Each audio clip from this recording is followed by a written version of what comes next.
Welcome back, Home Wizards, continuing here where we love to help improve your home and improve your life. Darn it, I'm Cindy Dole. Hey, I'm Eric Stromer. So in our kitchen project, one of the standout features has been the molding, the crown molding, the base molding. It really makes a room pop. And there's an art to it, isn't there? You know, there's an art to it, and it covers a myriad of sins. Like if for example, some of the cabinets don't line up correctly, or tile is coming off a wall in a certain way, and you want to disguise it, you can always do that with molding, which is basically the whole point of it. It's a way to dress up imperfections on the perimeter of your room. And it gives it's like an accessory. It really is, yeah. And boy, I'll tell you, they make some beautiful moldings, and molding kind of dictates the way the design style of the room is going to end up. Very modern rooms tend to have very simple, low profile, just one right angle, and that's it. And then stuff that's more classic is going to have a lot more detailed molding with layer upon layer to give it that real thick look, that you see in old homes from the 30s.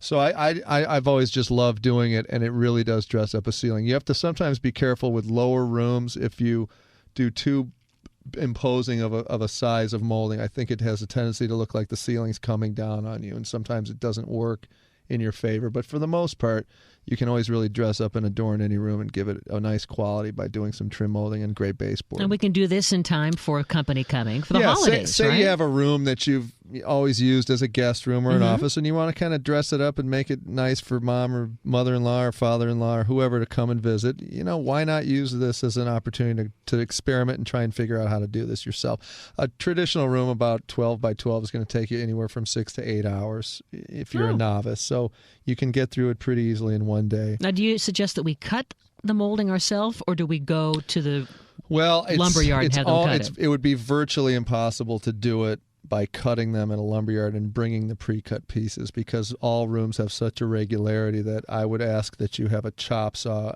that also has a miter saw capability. You could also get away with not buying a chop saw and using a miter box, which is like a 12-inch rectangular device where the molding sits in it, and there are a couple of different angles to have your saw at a 45 or a 90-degree angle. And you can do it with a hand saw. That's a lot of times when you buy molding at the big box stores, they'll have one of these miter boxes up on a table so that you can cut them to length to fit in your car. So you could take one of those home and get away with a pretty simple molding or baseboard installation. Or maybe even rent one of these. That's a great idea. Again, Lowe's, Home Depot, some of these other stores, or even tool rental stores will rent a chop saw for, pennies on it, $30 a day or something. Now, are we going to hurt ourselves doing this, though? You're not, but I would ask you to never wear safety gloves when you're using a power tool of any kind. Gloves have a tendency to get caught in rotating blades, so do not wear gloves ever when you're doing this. Yeah, do it just by hand, and then always be careful and practice a couple of times on a chop saw so that you're comfortable. You're going to hold your left hand on the material, and your right hand will pull the saw down, unless, of course, you're left-handed, then you switch that. And that's noisy. I think we should wear earplugs. I want you to wear ear protection, and I want you to wear safety glasses. And then keep in mind the concept of a miter saw is that it has a chop saw capability where you can pull it straight down on the material, or you can pivot it right or left at different angles, and then you can also tilt it from the left side back to the right side. And that's for those nice corners, right? Those are called compound miter cuts, and some of them get really complicated. So the project that I'm sort of outlining here is a very simple, straightforward crown molding or baseboard in a room. Okay, so basically what you're going to do is you're going to first measure the longest of all your walls, and then when you buy your molding, you're going to try to want to get one piece that's at least that length. So if it's a 12-foot room, if you can, buy a 12-foot length so that you don't see any seams in it. Because the whole idea of doing crown molding or baseboard is to have as few seams visible as possible, because it gives it a nice dressed-up feel. So you're going to bring your trim pieces in, whatever you decide to measure around the perimeter of your room, mark each wall, carry those into your home after you've tied them down on the roof of your car, hopefully. And a good way to tie stuff down when you have a car is to run the twine through the windows with the windows down, tie it to the roof with a blanket on top in the front part of the car and the back part of the car, and then roll up the windows on the twine. And the molding, hopefully, will stay on the top of the car. And don't go on the freeway. And trust me, I've lost plenty of wood in my life. Which is bad for the guy behind you, too. It's not good for anybody. Yeah. So you tie that stuff down tightly to the car. If you have a pickup truck, even better. Bring it back to the house along with your miter saw and measure your walls out. And then what you're going to do is take your first piece and realize when you're doing this kind of crown molding, if it's going to be on an angle, it's going to be rotated out toward the center of the room. So you're always going to want to measure your inside corners on the low part of that trim. Does that make sense? Okay. The one closest to the floor. Okay. So that's where it's, and then essentially you're just creating picture frames. Right. That makes sense. You're cutting those nice angles to create a right angle when you put two pieces together. So for starters, you're going to hold that first piece up, and you're going to also want to find where your studs are. Hopefully they're going to be every 16 inches apart. And that's where you would mark those with a pencil so that you'll know where you can nail into the wall. Oftentimes, though, you can just do it with if you have a nail gun or not, you can use a hammer and nail. You can nail directly into the drywall and it will stay, but it's much better with a nail gun. So while you're there renting the chop saw and the compound miter saw, go ahead and rent yourself a nail gun. And then while you're there, just get a laborer to do the job for you if you don't want to get into this. Or go back again in about an hour because you'll be going back a couple times, right? That's exactly right. But if you can, you're going to put your first pieces up on the ceiling so that your miters are going to be hanging out over that corner. But what if you make a mistake? You've shot the nail gun, your first piece, and oops, I didn't do it right. You can take it out? You just pull it out. Okay. It comes right out. Because what happens is after the job is completely done, you're going to caulk it into place as well as nail. And that's the other art, right? The caulking. Caulking is a lost and dying art. And we're going to talk about that at some point, too, because that makes everything better. Well, that makes those little seams that you were talking about, you can hide them, right? Yeah, and when you see a crown molding job or a baseboard job that looks unprofessional, generally it's because you're seeing the crack that was not filled in with caulking. If it's not a perfectly seamed installation, you can kind of hide everything with caulking and paint. So make sure you have plenty of caulk on hand as well. Okay. So anyway, you're going to put your first piece up. You're going to know that your angles are coming out into the room, and the pointy part that juts into that right angle picture frame is going to be at the ceiling, and then the shorter angle is going to be at the bottom. So that first piece is tacked up, and then you hold a secondary piece that's just a testing piece that gives you the angle to make sure that lines up. Does that make sense? You're always going to have one whole piece up, and then you use a second piece to just reference to make sure you're in the right angle. Okay. Then you measure out your second wall and do your cut that way with your miter saw. You're going to make plenty of mistakes. So I would always buy an extra couple of runs of this material too, because I can't tell you how many times you blow cuts because it's a little confusing trying to figure out which angle goes which way with measure your saw. Twice, then measure cut. 3 to 5 times and cut like 9 times. So the cut probably does more damage than the nail gun. I mean, the nail There's gun. no question. Yeah. Once you blow a piece with a short cut, then you're gonna have to save it for a shorter wall. You can't obviously. just kind of use that. And you can't piece amend it. No, because then it just looks look like, hey, look, she. Nice. You're short 9 inches on that one corner there. So basically, you're going to work your way all the way around a room, and keep in mind that outside corners are going to be different than inside corners. So if the room is a traditional room, it's just 4 inside corners, then it's just 4 of the same kinds of cuts. But if your room kind of jogs around and there's a wall that juts out and then returns again, then you're going to have some outside corners to cut, and that's a whole different way of setting up the saw. Now here's a question: is if you are choosing just this one room for the guests to arrive in, now as you are choosing your type of molding, I mean, you're only going to want to do the one room because we don't have time. It's the holidays. You got 6 to 8 hours, and it's maybe 3 days before Christmas. But you need to think about down the road. You're going to maybe match that molding in the hallway. Yes. Good question. Because now it opens up a whole other can of worms. You want to make sure, and this is again where homes start to look strange because there's too many elements going on at once. So you want to unify the crown, and you want to unify the baseboard, make it all the same. So when you buy this material, make sure that it's available for you down the road. And be thinking that you love it enough that it can extend into the hallway. That's exactly right. Yeah, because we ran into that because now with our kitchen, we have this lovely new molding, ceiling all the way around like you described, and the baseboard, fabulous, but it doesn't match the molding that we have down the hall. Well, we're done with spending money right now, but next up, we need to get this other molding to match that. No, I totally understand. That's a really good point you bring up. So make sure, too, when you're doing this stuff, that you can find a source that's always going to have this consistent material you can find again, right? And then I would also suggest too, if the crown molding seems a little overwhelming and confusing, start with baseboard, because baseboard's just going to be a flat piece of wood. It feels richer against too. A wall. Is it kind of a thicker? Yeah, you can get so many different styles. There's a bunch of great places out there to buy trim and baseboard. And where do you like to buy? Are you a lumberyard guy versus a big box? I mean, is lumberyard a better deal, a better quality? No, I would. Well, yeah. I mean, it kind of depends.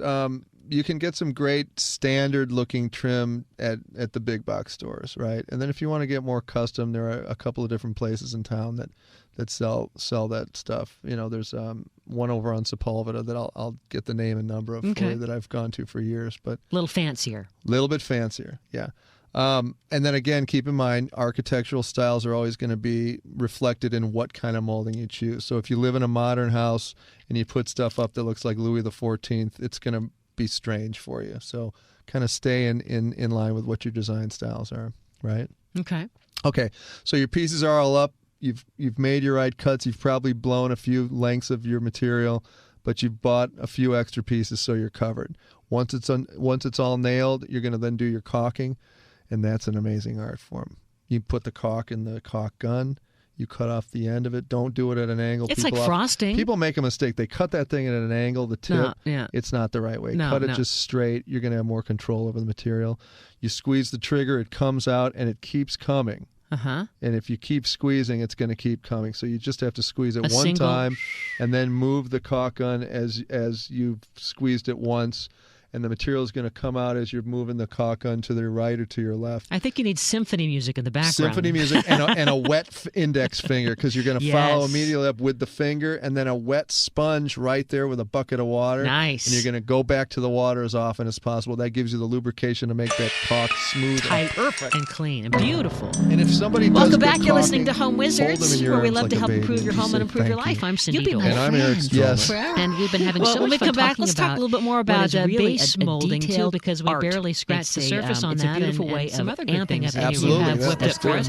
Home Wizards, Eric Stromer, Cindy Dole. We love to help improve your home and improve your life. Don't you go away. We have more to talk about. You're making it sound doable. Yeah, I mean, really keep in mind that a piece of crown molding or a baseboard is about a nice one, $1 a foot maybe. So if you blow a cut, you've wasted maybe $1. You can have extra material there handy. It's not the end of the world if you do it and you realize you're a 1/4 of an inch short. Just pull it down and use it in another part of the room that's shorter. If not, then you can go ahead and buy another piece. But don't be afraid. Everybody can do this, I promise you. The only thing I want you to be careful of, number 1, ear protection if you have a chop saw. Number 2, eye protection, because the wood can go up in your eyes, and that's bad. There's nothing worse. And don't wear gloves. Than a blind crown molding installer. Don't want that. Don't wear gloves, and not a good time to have just had your nails done. I'm thinking you want to have the total grip, right? You do. You want to have the total. Yeah, you don't want to be worrying about marring the Cabana Boy pink color on your. You found out my nail polish. Come here. What is it? Come here, Cabana Boy. Come over here, Cabana Boy. That's the one. It's a bright pink. That's the color of my Speedo and clog combination. Poolside, yeah. Well, you got to love the people who name those colors. And that leads us to painting of crown molding. Yeah, So after you've lined this up, first, before we get to the painting, my husband and I, when we were working on some of these corners, it wasn't quite that sweet, tight. Yes. How do you correct that? Well, see, and that's the difference between someone that's done this for a while and somebody that's just kind of throwing it up there because they don't want to measure 30 times. How are you measuring? What are you measuring? Well, it all starts with your first piece. So your first piece is up. You reference again to make sure that you're snug and that joint is working on that corner. So, you have your template piece that you can hold in your hand to mark the corner to make sure that you've got that first piece lined up and you've got a perfect right angle. Okay, once that's done, you're on your way. So the next piece is installed, and you're snugging it up. It's all about just measuring a little long. You can always cut a little more off, right?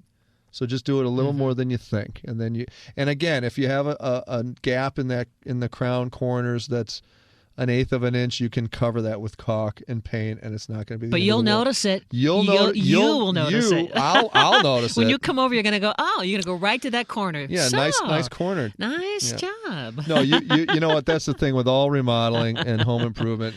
you obsess on these little details that you think are gonna ruin your life, and in a couple of days you never think about it again. So. Well, it's like getting a new car. Eventually you're going to ding one of the doors, but you want to be the one to do the dinging. You don't want some guy to come in and you've only had the car for an hour, yep. right? You want to be the one to screw it up. Well, that's why I'm a big fan of shoving a shopping cart into your door upon buying a new car, right. Just getting it over with. The jinx is gone. You know what I mean? So let's talk about painting the crown molding. Especially from the ceiling. So you've caulked it. Yeah. It's great. You've caulked it on the bottom and the top and where the pieces meet and the corners. It's nice and tight. Looks great. And you've put the caulk on with the gun, and then you've come back over it with your finger that's wet, and then you come back over it again with a wet rag and make sure that it's all excess material is off the wood. It looks almost finished the way it is, but it's almost perfect. Yeah. Then you put primer on the crown molding. Right. Sometimes I'll even recommend priming the crown molding before you even get into installing it. That's nice. Because you save one step, right? Okay. So you might want to do that. If you don't, you prime it first, let it dry, and then you paint it, and you need a nice steady hand whenever you're cutting. I like the molding to match the baseboard, obviously, and all your window casings. So a nice crisp white, hopefully in a great wall color, really sets it off, makes it look beautiful. Using a paintbrush, holding it like a pencil. This is the thing people don't often do. They hold the end like a popsicle stick, right? Mm-hmm. You want to hold it like a pencil so your hand is around where the bristles come into the brush. Your finger's right there. You've got total control.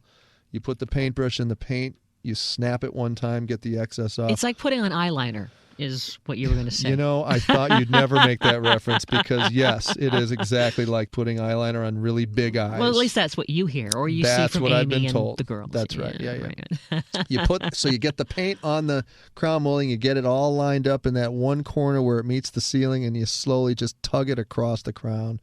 And you go about 6 to 8 inches every time you put paint on the brush, and then you go back to your paint. And you use more than less paint. You don't want to make it so it's difficult to drag the brush. It should be nice, easy, and flowing and smooth, just like you're basting a turkey. Mm-hmm. Okay. Or putting on eyeliner. It goes by many names. Yeah, so once it's done, it's beautiful. You can touch up your paint, and that's another thing I tell people. Don't freak out if you get white on the blue and blue on the white or whatever. Paint it, go back, touch it up. You can always go into the can and get the color to cover up the mistake you made. Don't obsess over trying to clean it as you go. Just do it and then go back and touch it up. Now, do you like a high gloss on your molding? I do. I really do. And again, that's another design style choice. But yeah, I love the look of really beautiful, rich gloss trim. Me too. Nice, crisp it white. Pops. It pops. It sets off the room color. It frames it, if you will. I think it looks great. So it's simple. And then the same thing happens when you're doing baseboard. And again, baseboard may be an easier first project to do. It feels like it. Yeah. Because it's a straight line. It's a straight line. It's not that angle on the ceiling that the crown is. And that gets a bit confusing. But the baseboard is very simple. Again, you're measuring your longest wall, and you're trying to get a piece that exceeds that slightly. So when you cut your angles, you're going to have an additional couple of inches on either side just to make sure that you're big enough. And then from there, you can custom and tweak it into the right size exactly. You cut those right angles like a picture frame. It's flat to the wall. And then you're going to put your other piece, and you just sequentially go around the room, either clockwise or counterclockwise, whatever you want to do. And your staple gunning. Or nail gunning. You're nail gunning, not staple gunning. You're nail gunning. And how many places in that baseboard are you nail gunning? I would say every 12 inches is ample. That's a lot. That's a lot. Okay. But yeah, and the top and the bottom. You can do. Sometimes I'll just do the bottom because then a base shoe is going to cover where the nail went. Nice. But if it's a big piece of baseboard that's 6 or 8 inches high, you may want to do one on top as well because there'll be gaps coming off the wall. And then sometimes you'll have to deal with the fact that the walls aren't perfectly straight, and you'll have to sort of bend it into position and hold it there, and maybe put 9 nails, bam, bam, bam, bam, bam, just to hold it around that little slight bend in the wall. So again, you're going to be able to patch it when it's done. It doesn't matter how it looks when it's in its installation phase. You'll be able to come back, touch everything up, paint it, make it perfect. And then you're going to caulk the top. You don't have to caulk the bottom where it hits the floor. Usually it doesn't matter. But you may if you have a hardwood floor. And caulking is always that white caulk, right? You know what? Caulking is the most important material to have as a contractor. It literally saves you pretty much all the time. Anytime you're painting or doing installation of molding, if it's a paint installation rather than a fine finish with a stain, it's a little more difficult to cover it that way. But you got to have it. So buy a couple extra caulk tubes. Always have them handy. But it's never a different color. It's always that same. Usually it's white. Usually it's white. It's much easier to cover over if it's a white caulk. They make clear. And they do. Yeah, you'll use that sometimes when you're doing things that are stained that you don't want to see quite as much. And then you don't need silicone in the house if it's interior. It doesn't matter. You can get a nice acrylic caulking, and they're $1 a tube, easy. Great stocking stuffer, by the way. The gift of caulk. Isn't that nice? Merry Christmas, honey. Yeah. Great. That's right up there with like getting a vacuum, I think. And or a toaster oven. And a blender. Yeah. Oh, well. Actually, my wife's divorced mom and dad some years ago, one of the reasons they separated apparently was because he gave me a toaster oven for my birthday. It was one of those deals. And they never forgot it. Or never forgave it. No. So do not warning. Yikes. Don't do that as a present. Well, you can give caulking, but I better come with a Tiffany box is what I'm thinking. Well, yeah. You got as to balance that soon as you see out. that nice aqua egg color, when that it's Tiffany. Yeah. And if it's caulking inside, don't be disappointed. Well, some great ideas. We'll put that on the website at yourhomewizards.com. Great resources out there, too, to see step-by-step processes on how to do this stuff. So don't be scared. You have videos of you doing this, too, right? The AOL videos? Yes, on AOL, DIY Life with Eric Stromer, you'll be able to see all this kind of stuff step-by-step, and it makes it much easier if you're seeing visually what's going on. Sounds cool. All right. Well, help you have a nice time sharing part of your Saturday with us. Next weekend, we're going to have more fun as we count down to the holidays to take the stress out and give you some more ideas to improve your home and improve your life. And follow us on Facebook throughout the week, right? And for all the listeners out there, make sure you understand that I am an extra large when it comes to sweatshirts. Love you. So until next time, remember this, the key is under the mat. Bye-bye. I'd say that was a pretty successful broadcast.